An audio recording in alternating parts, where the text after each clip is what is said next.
Welcome to practice. We have been journeying through the Kleshas, these mental emotional afflictions that keep us looped in the cycle of suffering. And we looked at the root of suffering being our own ignorance, which is called avidya. The next branch that comes out of the root is our egotism, ashmita. Then the next branch is our addiction and attachment to pleasure, raga. The next branch is our aversion or avoidance to pain, dvesha. And the last branch that we are going to be studying today is Abhinivesha, the fear of loss, change, and death. Abhinivesha is the clinging to life. It's the fear of letting go. And it's not just about the final breath. It is the fear of losing what we love, the identities that we have built, the certainties that we cling to, the fear of saying goodbye, the fear of the change of our financial security or shifts in politics or friendships unraveling. It is that loss of a job or social status or followers or the loss of an intimate relationship that leads to divorce. But Abhinivesha ultimately is that fear of aging, illness, disease, and death. And it is our body that flinches at the edge of the unknown. It's our heart that grips tightly even when it hurts, and we are just so scared to let it go because we're afraid of the pain. But fear is not a weakness. It is a part about being human. It's this exquisite design of survival woven into the fabric of being alive. But left unexamined, fear calcifies into suffering. So our work is not to banish it, but to meet it with honesty and care. The Kleshas, these mental emotional afflictions, color our lens of our perception, body, energy, and mind. They tint and hue the lens through which we see, like a stained glass window. And the ego invests in reducing you to your limited beliefs, those colors. I am orange and green and purple and turquoise and red and yellow, keeping you blind from the truth of who and what you truly are. So in this investment in the stained glass window, our practice is really to kind of go, well, who am I without those colors? Who am I when I'm not trying to be somebody? So we start to question, I think, therefore I am. Well, are you your thoughts? Thoughts come and go. Well, I feel, therefore I am. Are you your emotions? Are you anger and jealousy and sadness and joy? Is that who you are? Well, those come and go. Well, I do, therefore I am. I got purpose. I got a career. I got family. I got responsibility. Are you your body, roles, titles? Are you even your memories? Or are you the one who is witnessing them all? And it is said that what dies is the idea of self. What dies is the story. And yes, we all fear death, but what is death really? Is it the end of you, or is it the end of who you think you are? And our practice is to clear the color from the stain of our window of perception, softening the distortion so we can see through the lens of our perception to what is real and feel into the truth of impermanence, that everything has a beginning, middle, and end that gets stuck on that lens. And who we truly are is beneath those stories, beneath the colors. So this is why we practice in our asana, Kriya Yoga. Tapas, practices that create heat for positive change. This kind of heat that purifies, clears, creates light so we can see and transform the lens of our perception.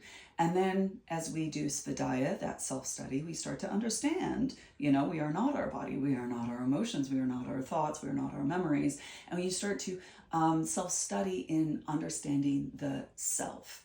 And then Ishvara Pranadhana is that surrendering to the Godhead of your own understanding, is that practice of letting go and trusting in that space in which you can rest in that benign awareness that is effortlessly perceiving you without doing.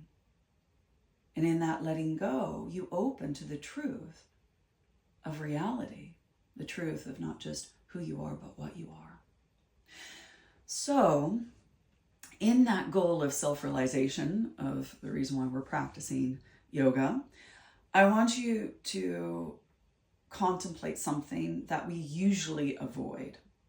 And I welcome you to close your eyes, to turn on that interoception, to become more sensitive to the inner landscape of your experience. And notice the one who is watching, the body, the energy and mind.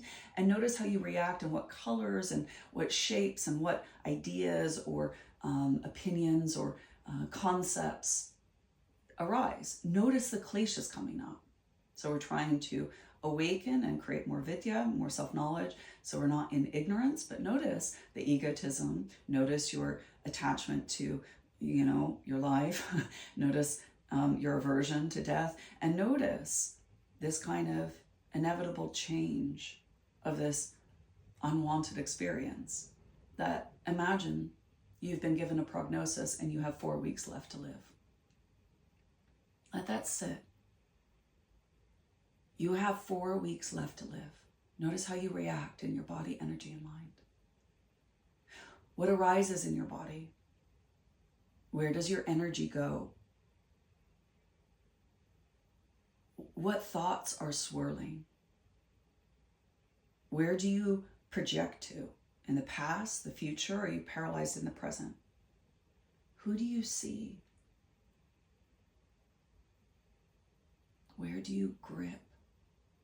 Clench? Where do you feel that deep tremor or that stirring of uncomfortableness, that dis-ease? And I welcome you to breathe into it. Let yourself stay here. This contemplation isn't morbid, it's awakening. We start to face the inevitability, unwanted experience. This is Joseph Goldstein's way of reminding us of the truth of suffering, is the inevitability of an unwanted experience. And Buddha asks us, at the time of death, we have 3 questions to answer. How well did you live? As you reflect on your life that you've had so far, how well did you live? How deep have you loved? Think about the people who love you, who you love, the animals, the places, the hobbies, your community. And how well did you learn how to let go? To accept, to surrender, to forgive, to move on. How well did you live? How deep did you love? And how well did you learn how to let go as you're about to face the big let go? Breathe in and breathe out. The breath is always our faithful guide. The breath is constantly teaching us how to navigate this life cycle. It's teaching us this life cycle. So as an example, everybody breathe in. Feel the birth and the arrival of this moment. Pause in this moment to celebrate the miracle of life in this fleeting now. And now exhale, letting go, surrendering to this moment. And the pause again, the stillness, the little death. The breath returns in the rebirth of this moment, celebrating this moment again, the decay into the little death, and then the rebirth. Every breath is a teacher. It's guiding us through this gentle rehearsal of surrender, a chance to soften where we contract and to remember what truly matters, what is most important in our lives. Breathe that in and soften around what we are afraid of. Now, as we are studying what arises when we contemplate the inevitable end of our lives, Abhinivesha does not arrive alone. It is the last branch of the other kleshas, meaning that the other kleshas are present.